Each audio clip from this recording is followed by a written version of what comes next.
A lista fornecida pela irmã Néia fala de missionários que estiveram em Itaperuna, especialmente na igreja situada na Rua Buarque, Nazaré. Dentre todos estes, o irmão Otalipo de Paulo, que está aqui, de Muriaé, foi citado também na lista da nossa irmã Néia. Mas, irmãos, é uma alegria muito grande poder ter essa reunião, esse culto nesta noite. Nós temos aqui em Poço, aqui em Itaperuna, em região, um projeto Unidade, que é um projeto que nós estamos aí há uns 3 anos caminhando juntos, promovendo reuniões como esta. E por esse ano ser o ano de comemoração dos 140 anos do Movimento dos Irmãos, nós estamos aqui reunidos para agradecer a Deus pela nossa história. E nesta noite, eu não preparei um sermão ou uma pregação. Aqui não estará o pregador. Eu preciso falar da história.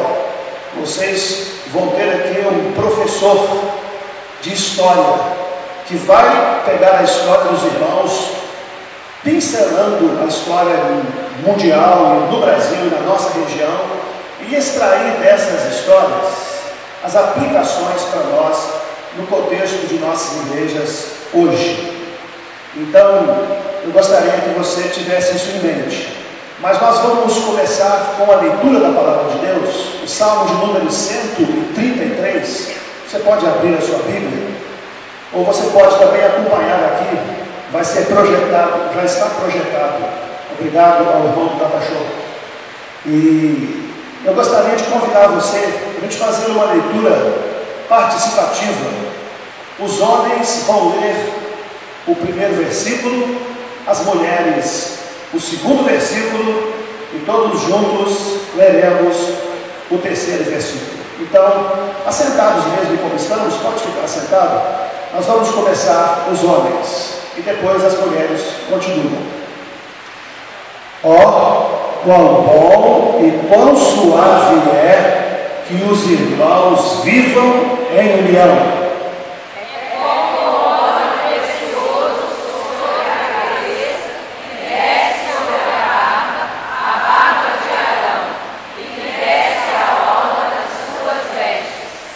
Como orvalho do irmão que desce sobre os montes de Sião, porque ali o Senhor ordena a bênção e a vida para sempre. Amém? E que Deus abençoe a sua palavra. Ó, quão bom e quão suave é que os irmãos vivam em união. A alegria de estarmos juntos aqui nesta noite e de contar a nossa história. Talvez você nunca tenha ouvido a história da igreja onde você congrega. Você não sabe como começou, nem no mundo e nem aqui no Brasil. E eu gostaria que você tivesse um pouquinho de paciência nesta noite para você poder conhecer a história e como é bonita a nossa história.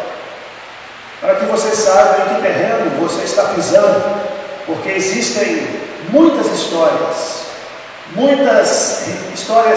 que podem nos enriquecer e que nós queremos compartilhar algumas delas bem rapidamente aqui com os irmãos nesta noite. O que é o movimento dos irmãos? Essa é a pergunta. O que significa o movimento dos irmãos? O que essa igreja tem diferente das outras? Porque cada igreja tem as suas peculiaridades, as suas particularidades. O que essa igreja, o que esse movimento tem, diferente das outras denominações aqui do nosso país? O movimento dos irmãos, ele começou no princípio do século XIX, 1825.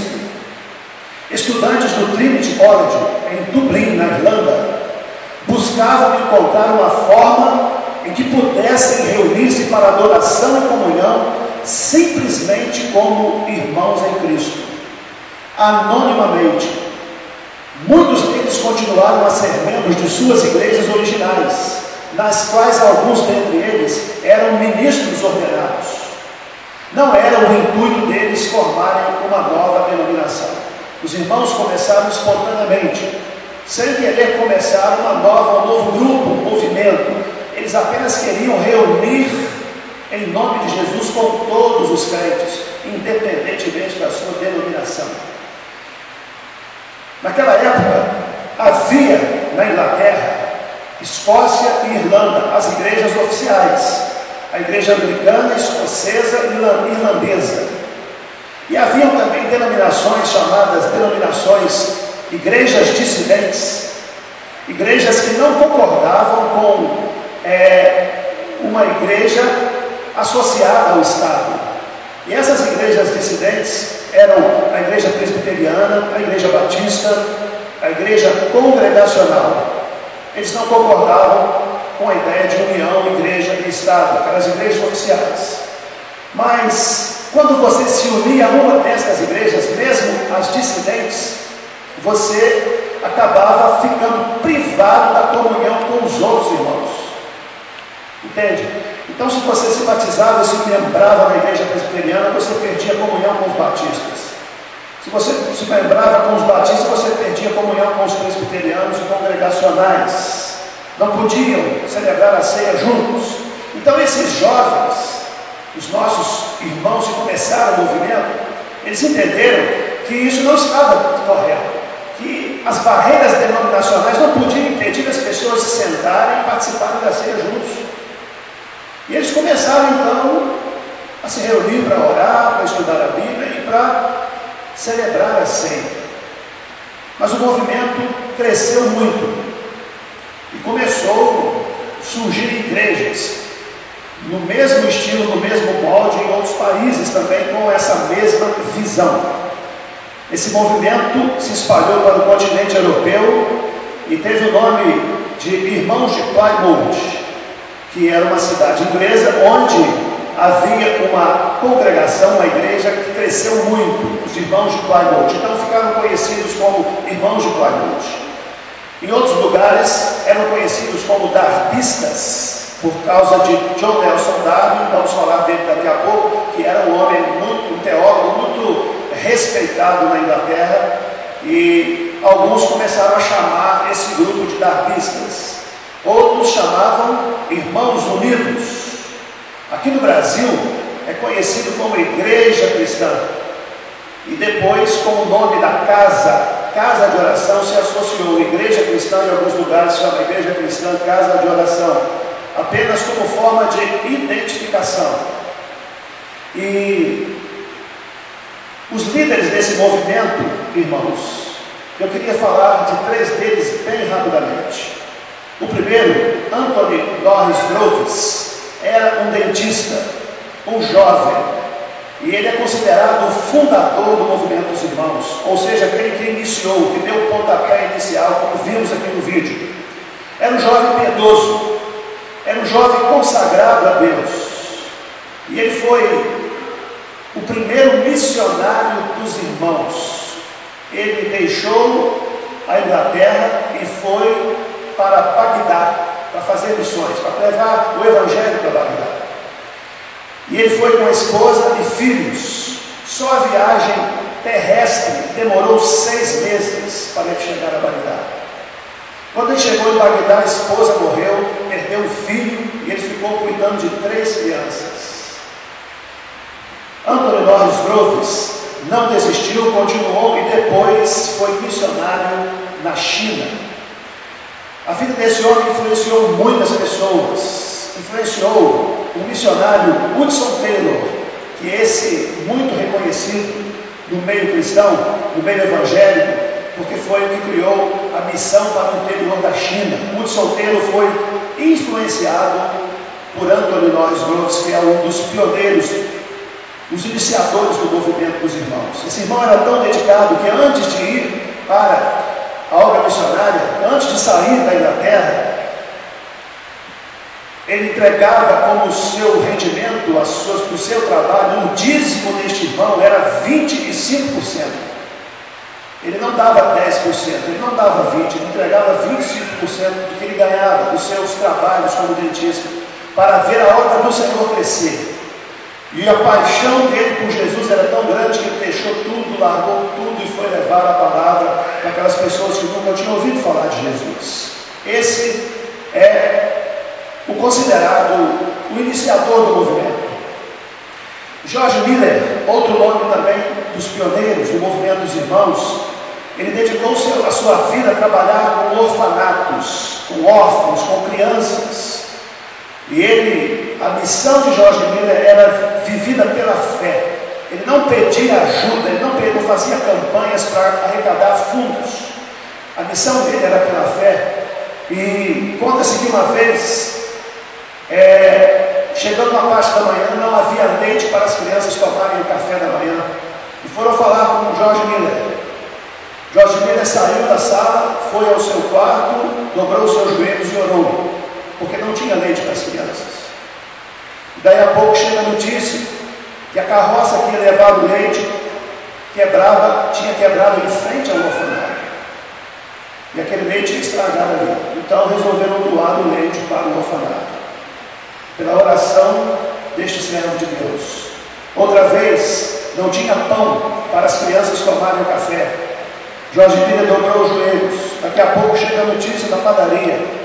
O padeiro dizendo: olha, George Miller, o pão passou um pouquinho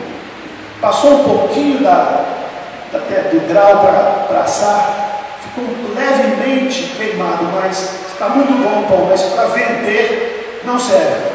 Eu gostaria de doar aqui todo o pão para as crianças. Não tinha pão para as crianças.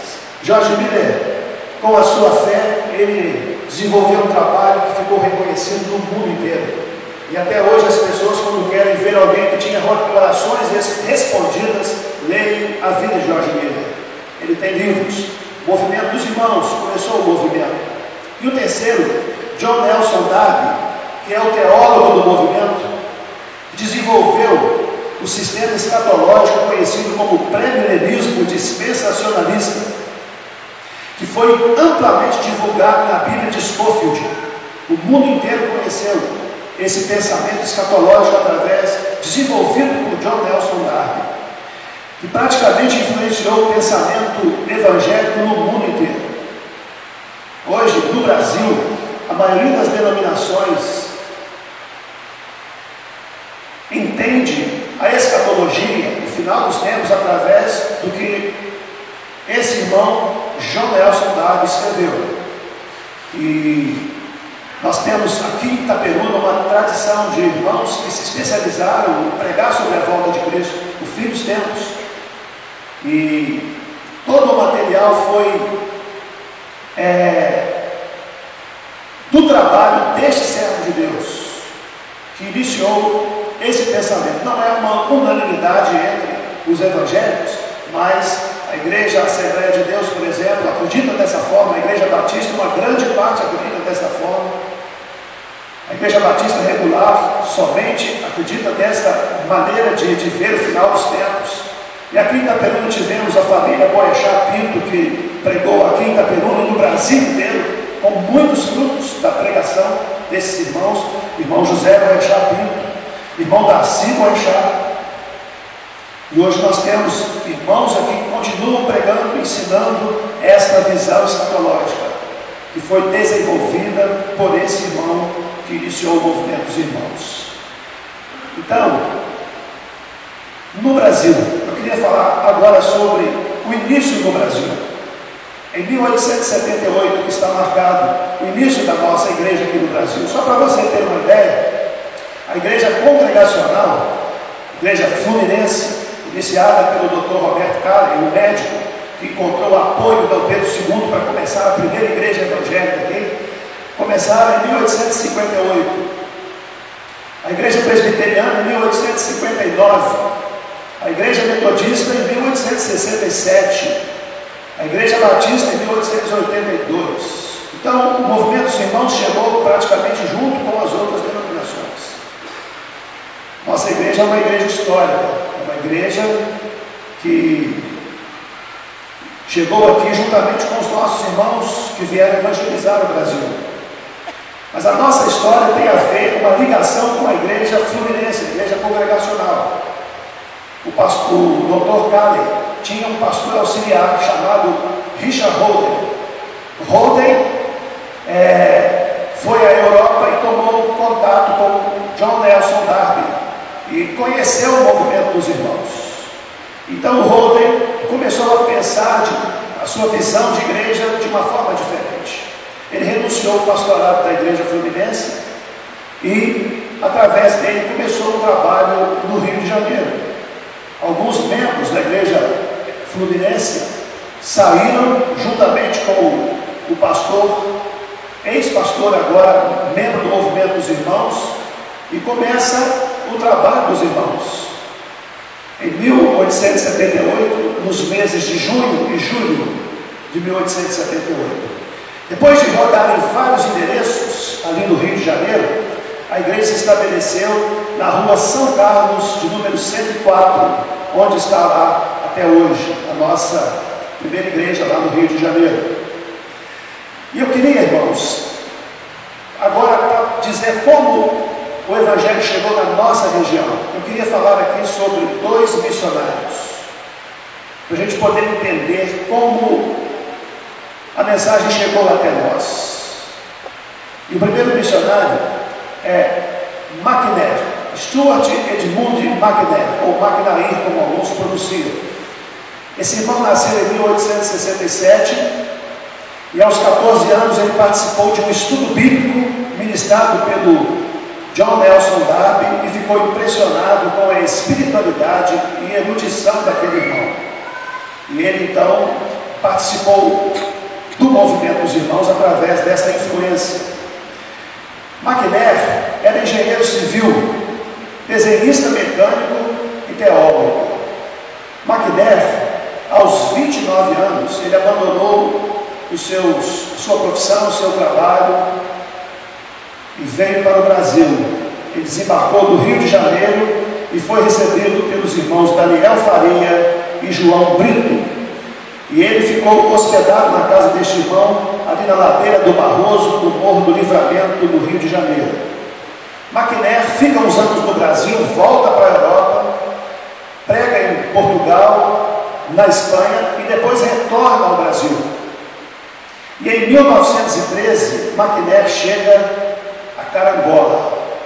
E agora o Evangelho, que já estava em Carangola desde 1901, através de algumas famílias, principalmente a família Belo, o Evangelho vem chegando agora. O missionário McNair estabelece moradia em Conceição do Carangola.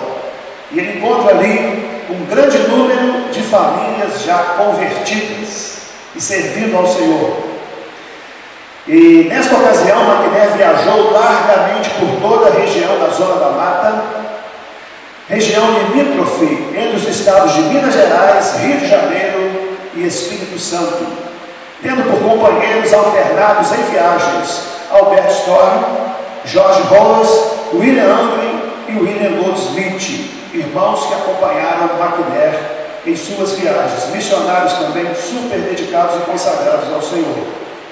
Mas McNair, em 1918 até 1920, ele criou uma escola bíblica em Conceição do Carangola. Veja bem, os irmãos, quem aqui conhece Conceição do Carangola sabe que é uma roça, um lugar, zona rural mesmo.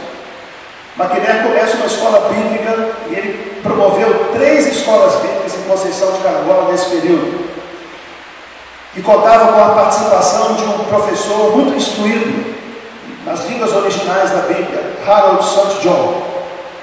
Lecionavam de forma a estimular os alunos no ensino da palavra, desenvolvendo seus dons sem que se afastassem do seu meio de vida, que era a lavoura.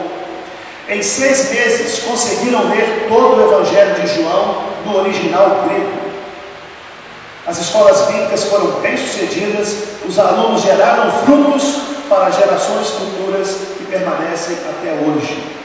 Em 6 meses, aqueles jovens conseguiram ler o Novo Testamento no grego, língua original escrita, o Novo Testamento. Aqui nós vemos a preocupação de McNair de preparar obreiros, preparar líderes para o desenvolvimento do Evangelho na nossa região. Mais tarde, McNair vende sua casa em Carangola, muda-se para Portões, depois para a Divisa do Espírito Santo, para Barreiro, para Divisório, sempre em companhia de sua irmã Carlota, promovendo escolas bíblicas e assistência social.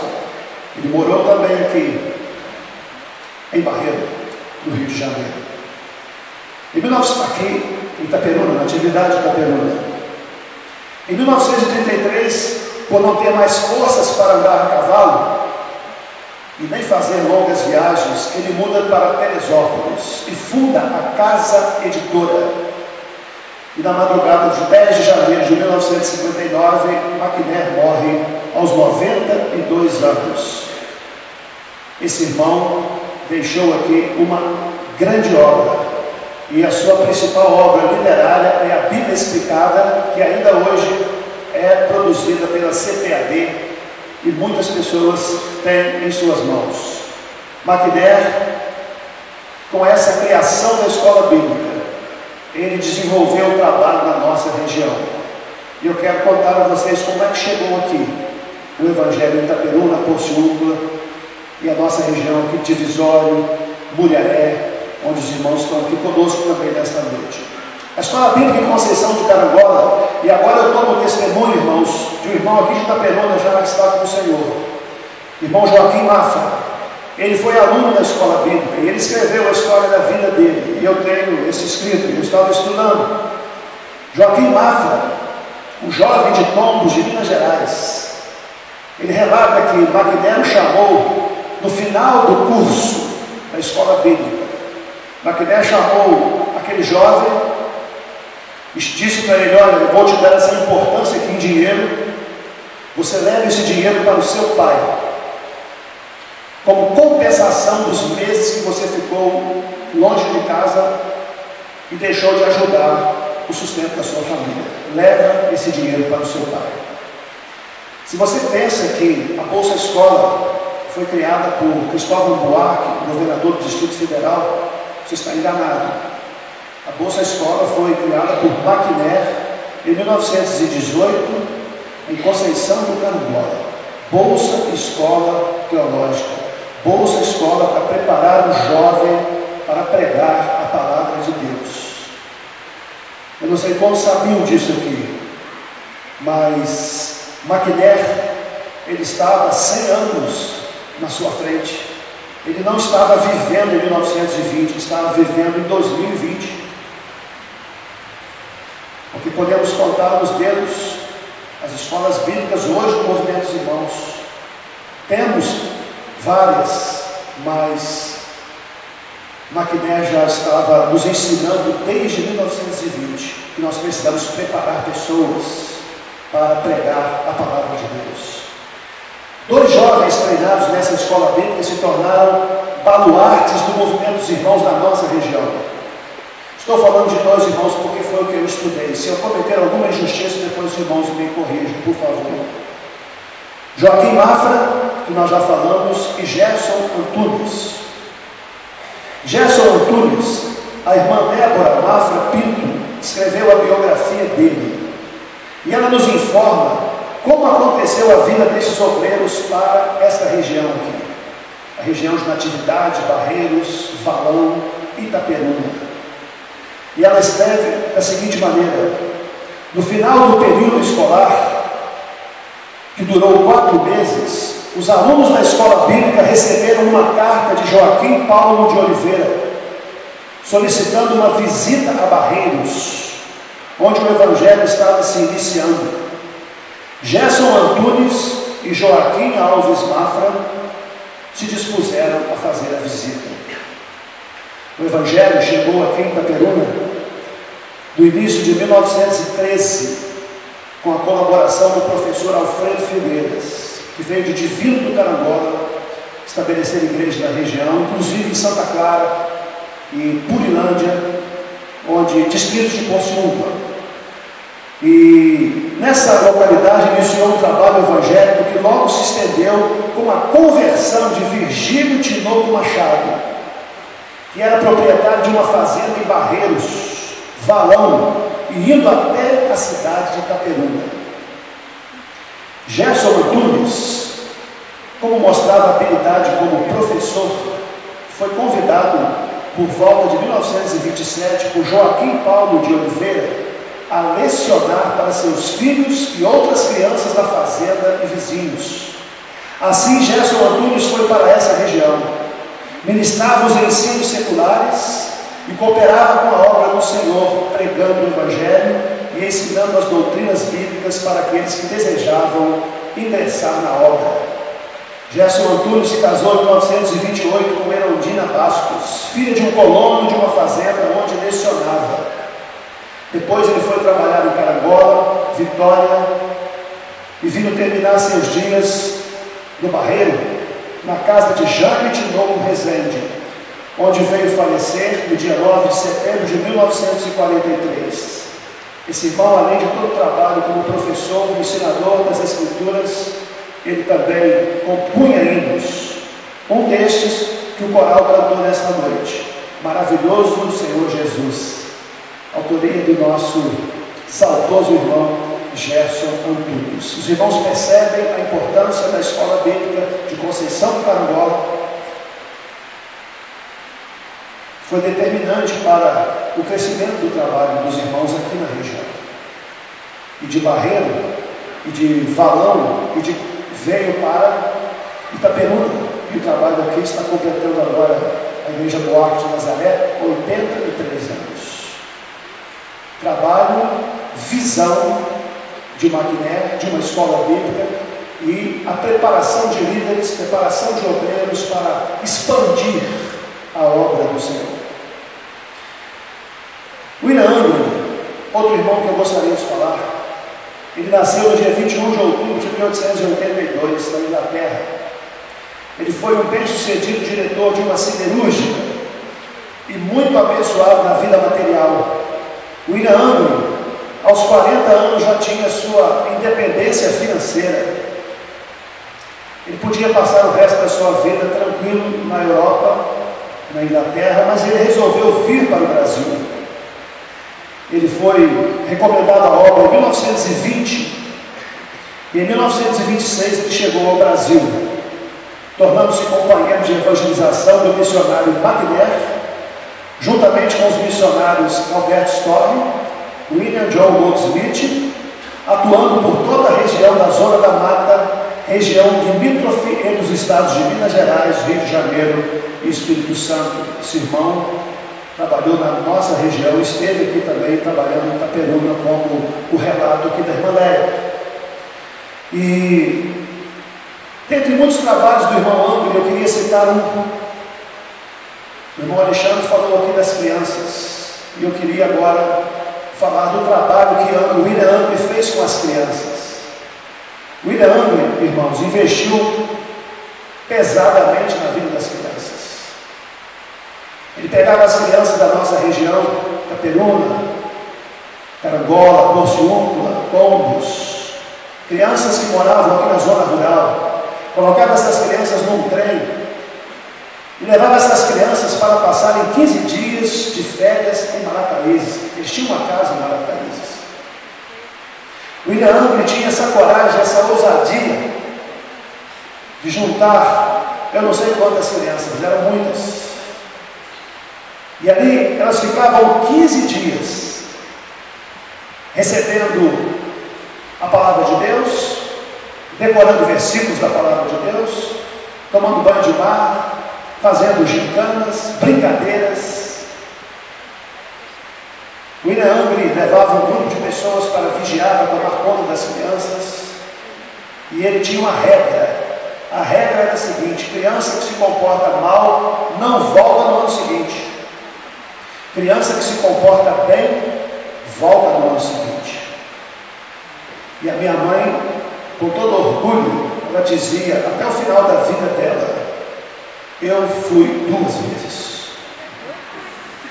A minha mãe enchia a boca para falar com orgulho: eu fui 2 vezes. O senhor Anglin me levou 2 vezes. Não, eu fui. Você foi 2 também, irmão? Parabéns pelo comportamento. Barreiros, ali de Bananeiros, de trem para Carangola. Barreiros, pegava o trem em Bananeiras. Olha aí. Tinha linha de ferro naquela época. Sim, né? A história está aqui, irmãos.